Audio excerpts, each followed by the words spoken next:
Hello and welcome along to the On the Whistle podcast. I'm your host, Zayn Nabbi. Joining me today is Lorenz Köhler.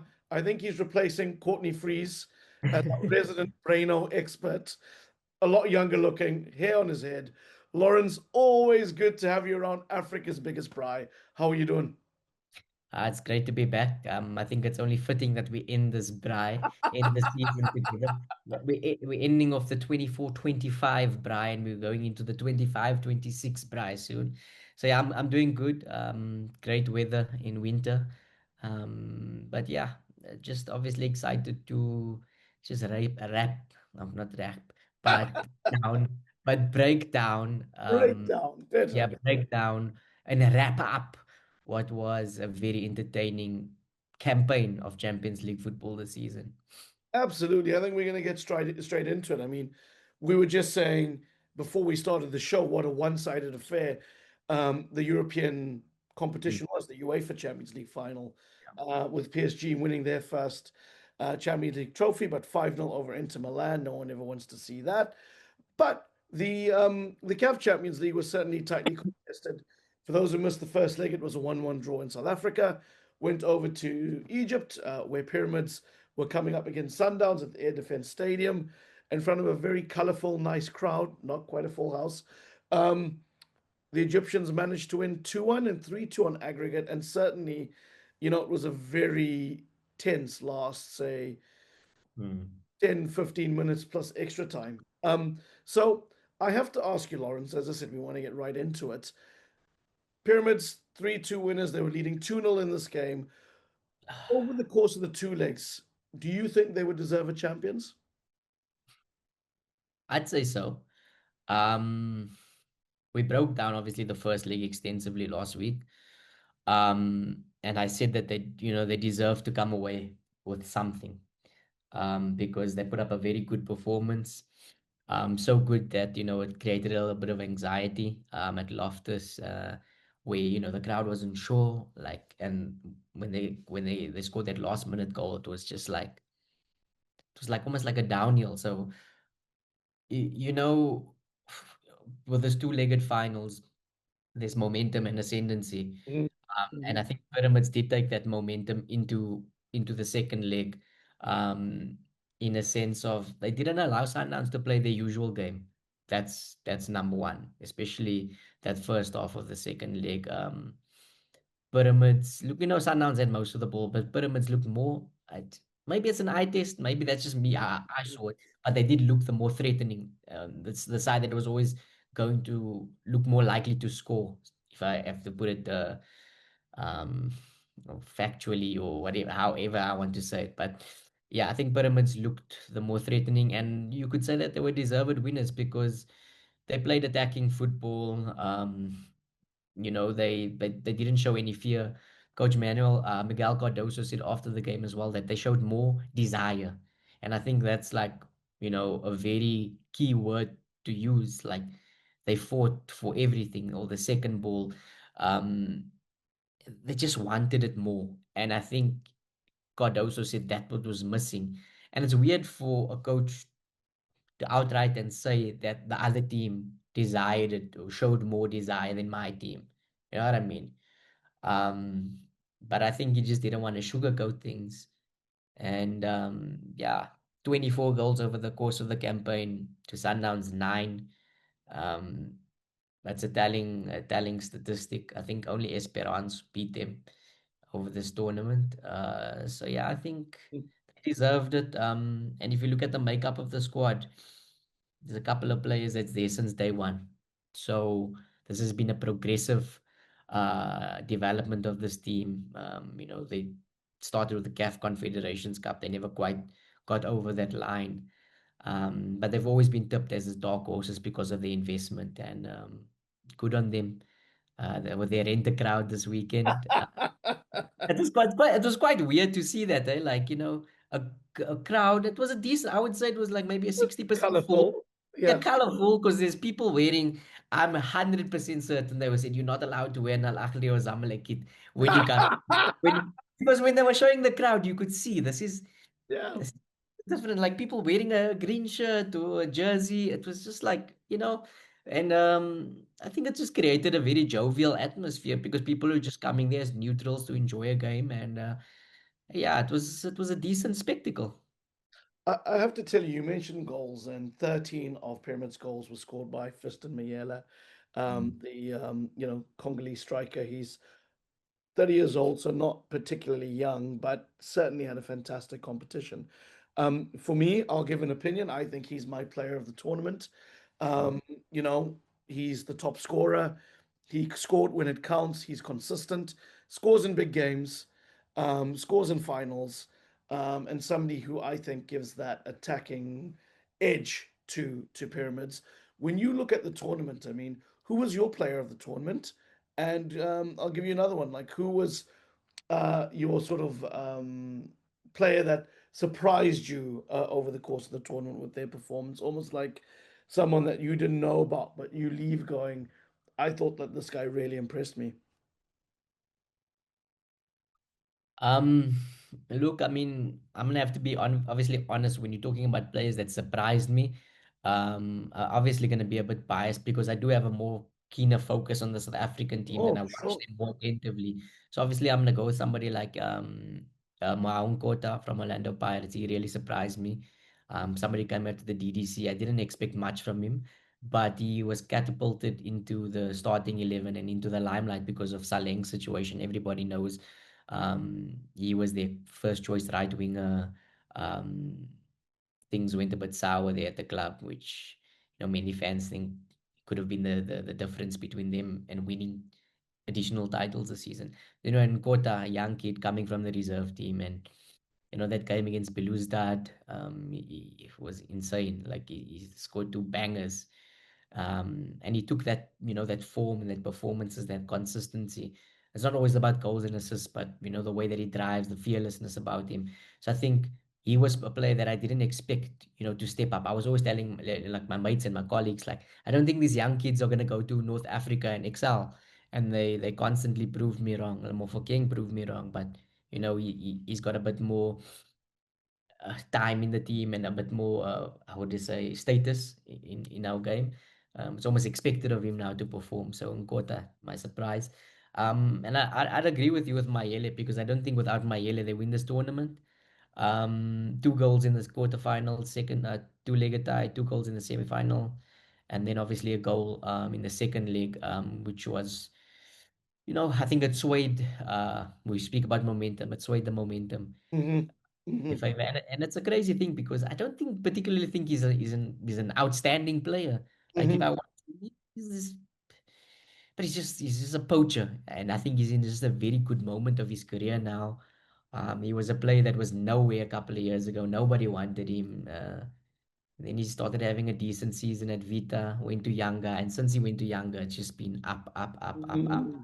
and got into the national team of Congo, which is very difficult to view a domestic, not domestic, but an African-based player. As Congo have a vast talent pool in Europe and all over the world. So yeah, I think it's just a story of grit, determination, and maybe even luck for him. Sure. So good Yep. on him. Good on him. It's a good story for African football that a player can come out of nowhere. Nobody knew about him a couple of years ago, and all of a sudden now he's winning the Champions League when previously people were writing him off as somebody that was average.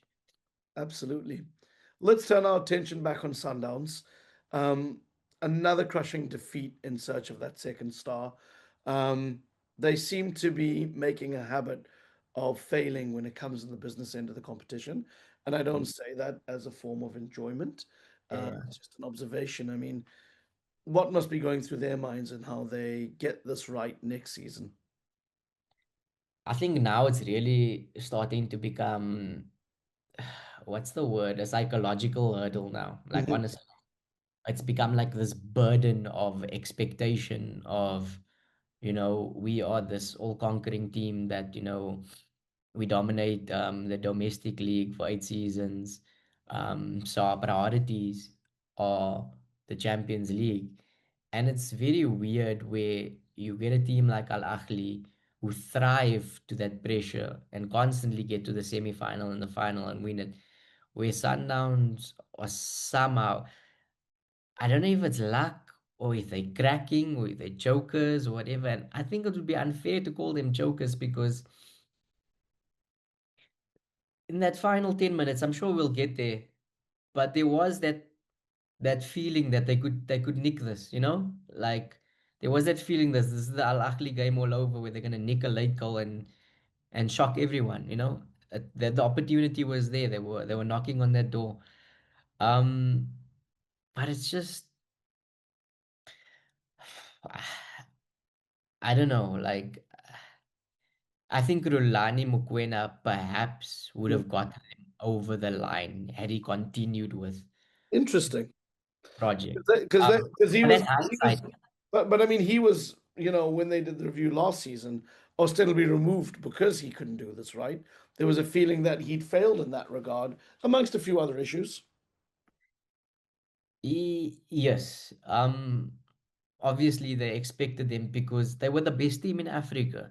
So the expectation was that you failed by not winning the Champions League.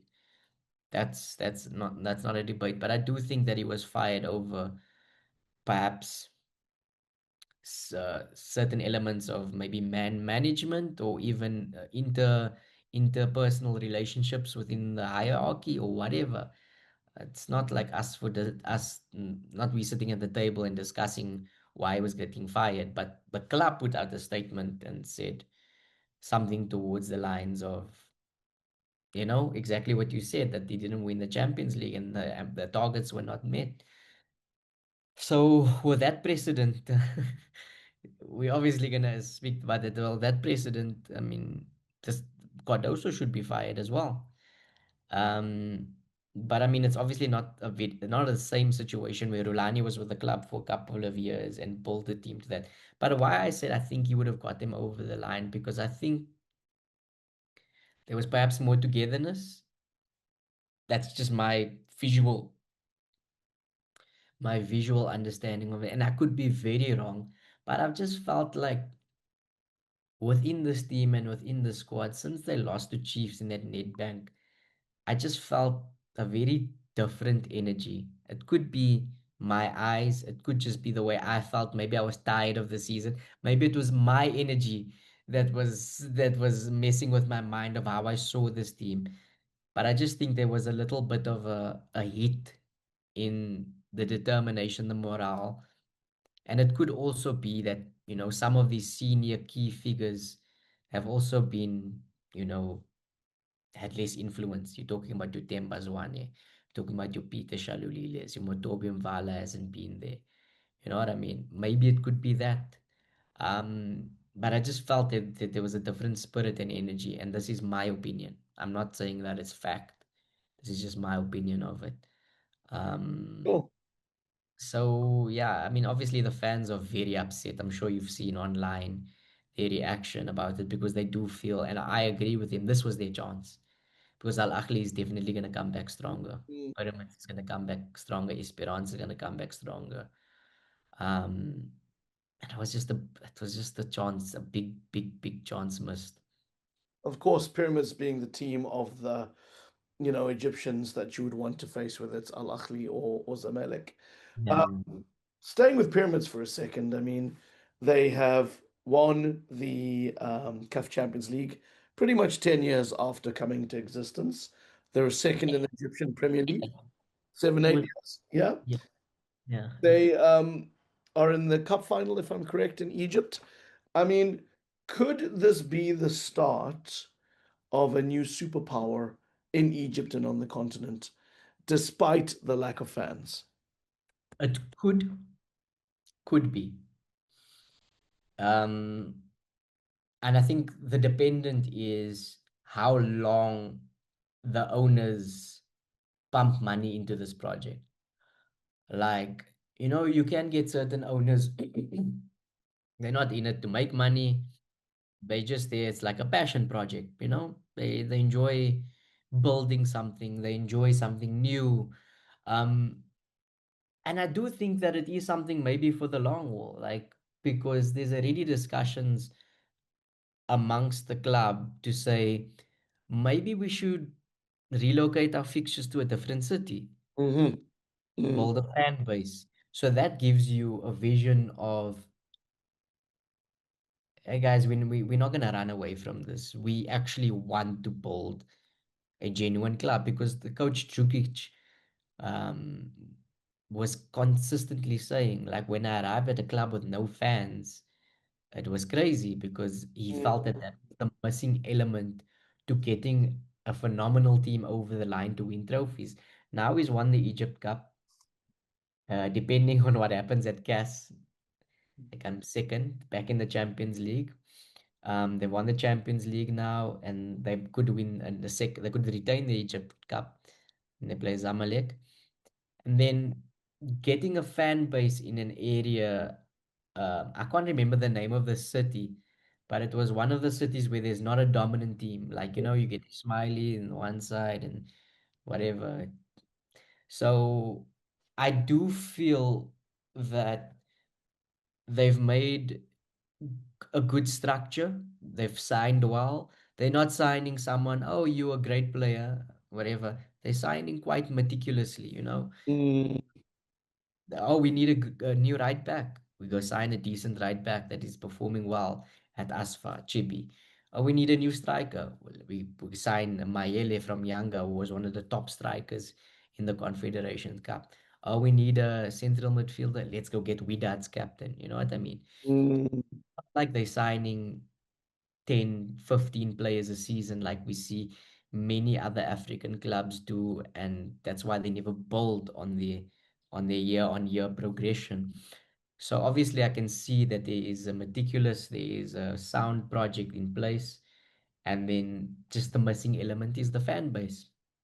Um, and one could argue that if you continue winning and continue playing good football, I think it's inevitable that you're gonna get a couple of glory hunters joining you one, and you're gonna get Of course. some young kids, like certain brands become attractive.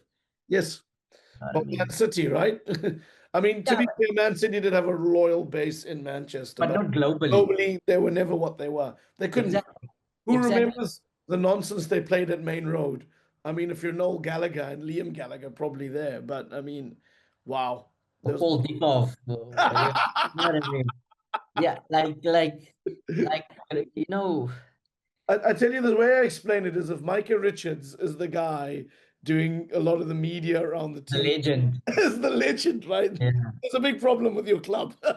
Yeah, like, but as a neutral towards it, it was, I think, pre Guardiola, it was an interesting project to watch from afar unfold.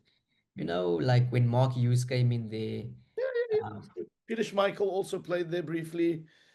Mark Hughes with the Elano, the Bianchi, they got they were very similar to pyramids in a sense of they came in and they splashed like immediately, and then they became more methodical. And perhaps this Croatian coach comes in there and he lays that foundation. Funny story, I did speak to Coach Pizzo one day, Tell me. Mm, and he always told me that, like, Pyramids would be a club that you wouldn't mind going to, you wouldn't mind going to the club.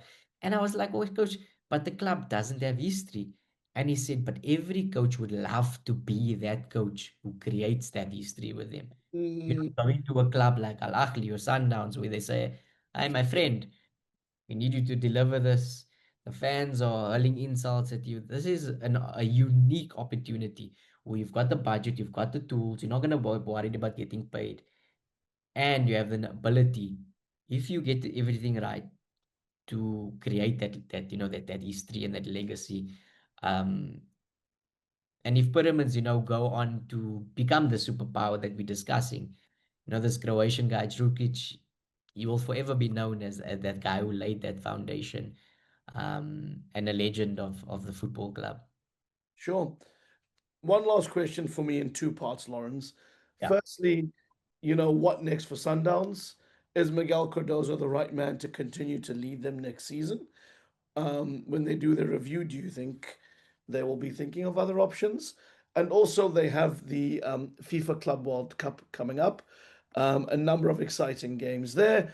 They'll be playing Brazil's Fluminense, Korea's Ulsan HD, and of course, German giants Borussia Dortmund. What realistically can they achieve at that tournament? Let's start with the Club World Cup. It's the easier one. Um, I was in an online Zoom meeting with an Ulsan player yesterday, and my feeling that I got from it is that Ulsan see their opening game against Sundowns, I believe, obviously as the one that they need to win. And when Ulsan look at it that way, I mean, Sundowns definitely have their backs against the wall to say, if Ulsan is targeting a 3 points from us, then, you know, on paper, on paper, they probably the weakest team in the group. You know what I mean? But um, the game's not played on paper, one, and two, they've shown that when they went on preseason in Europe, they went to Austria, they were very competitive against Dynamo Kiev, Al Hilal, and what have you. And that Al Hilal team was stacked. They had, your Milinkovic, Savic, and your Mitrovic's and what have you. Um, so Sundowns shown that they can compete, but it's gonna be an uphill toss because these European clubs, they are big, they've got great players, and they're always gonna be at the latter end of the stage of the tournaments. But people don't understand how special this tournament is going to be to a team like Sundowns players, a team like All Suns players, like Fluminense. I experienced the Club World Cup at the smaller version of it, and the Brazilians look at this tournament as like the be all and end all. You know what I mean? This is like the pinnacle of club football for them. You know what I mean? Yes, obviously they need to win their Champions League to get there, but I think it's just like an afterthought to European teams. So I think Yeah, this is, it's hard to argue against that, my yeah, friend.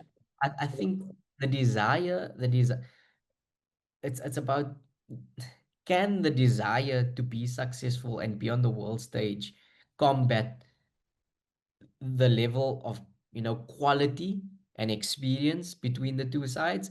So I do think we're going to have a couple of shocks, and Sundowns are going to look at this as the one of the African teams to say, we really do have an opportunity. We don't have a PSG, Real Madrid, Man City in our group. You know what I mean? Um, so I think out of all the African teams, Sundowns should be looking at it like we have a realistic, and I use the term realistic in very loose terms, of getting out of this group if we play to our potential. And I think there's no bigger motivator than this tournament. You know what I mean? As a footballer, like going there, it's it's the closest thing they'll get to representing Bafana at the World Cup next year. You know what I mean? Of course. Mm. And in terms of Miguel Cardoso, I mean, what's Hey, your view on his continued role at the club?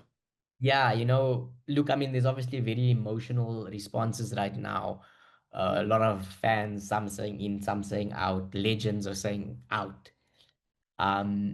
There's opinion pieces ha- destroying this guy, and mainly over finding fault in why this went wrong. This Champions League campaign went wrong. And I would say 70% of people are pointing the finger at not using their captain Demba Zwane at all over these two legs. Somebody who can create something out of nothing. Hmm. Somebody that prove Hugo Broos wrong to say, hey, bruh, like I'm not old, like I'm not done yet. I can still do something. And when you look at teams like, let's say, Zamalek, when they win the Confed Cup or in the Champions League, or the league in maybe a couple of years ago, somebody like Shikabala was in and around there getting minutes and showing what he can do in the latter stages of games and things like that. Look, there's this one factor you need to consider. He didn't start the season, didn't have a preseason. He's hardly had time on the training ground to implement anything because the schedule has been ridiculous because of the Club World Cup and our league having started late, because of a sponsor. And then maybe not being able to sign his own players, which to me, it's a minor thing because he has a great squad. And I think Sundowns hierarchy should have hired, or I presumably they did hire him because he can play a system that fits the squad makeup. You know what I mean? So there's that factor to say maybe he needs to get more opportunity. And then the other factor is you can't just fire this guy going into the Club World Cup that you've been preparing for the past 2, 3 years. You know what I mean? Like Of that course. would be suicide unless you have somebody lined up already. But I do think maybe give him an opportunity to see. It's not like your expectation is, hey Zayn, go to the Club World Cup and we want you to lift it. It's like go Yeah, there, represent us well, improve our status in the global game and our reputation. That's the mandate. Go there, play a good brand of football, maybe a couple of surprises, and just represent Africa and South Africa well, and showcase the rest of the world. Because I would say, speaking to the Ulsan guy yesterday, he's like, I don't know who Mamelodi Sundowns is. I don't know who Fluminense. I don't watch them, and rightly so. He's a Swedish guy staying in South Korea. He doesn't even know what the only South Korean media is saying about him because he can't read the language. He can't understand. There's always going to be that barrier from a global thing that's why it makes it so interesting. Because our fans are going to be like, wow, this Ulsan team is great. The Ulsan fans is like, wow, like I've never heard of the Sundowns team, but they play good football. Who is this? The Bochum Mokoena guy, you know? Dortmund, whatever. But anyway, yeah. So I think he gets an opportunity to prove himself at the Club World Cup. And then I think they'll take it from there to see what the future holds. I'll be very, very surprised if they make a decision before that. Because from what I've gathered, what the chairman has also said, Mm, before the final, things can change, things can be said, emotions can run high. But before the final, it sounded like they really backed him to attempt to have a window and to sure. impose his own style. But I think a lot of the fans their feeling is that that style doesn't really match. They want to be entertained. They want to be entertained, Of you course. know. And I feel that they don't feel that they're being entertained that much since his arrival. But the other flip of the coin before I end is Sure. had he won this game and got a late goal, I don't think any of us or the fan base would have been having the discussion Of because course.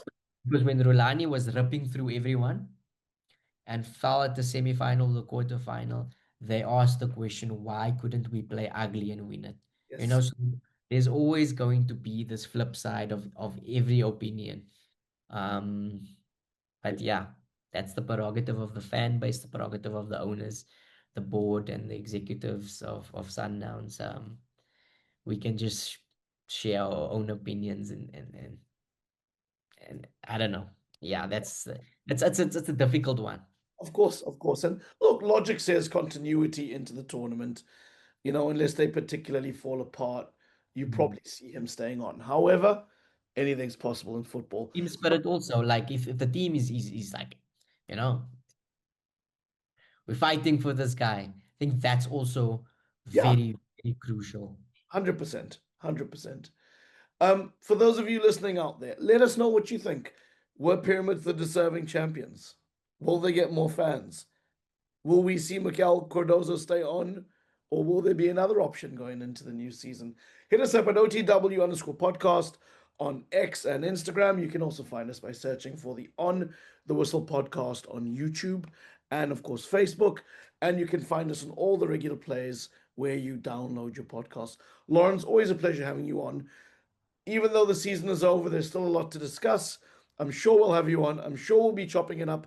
And I'm sure the FIFA Club World Cup, wherever we are, we'll be dishing up a few storylines where we'll be discussing and debating.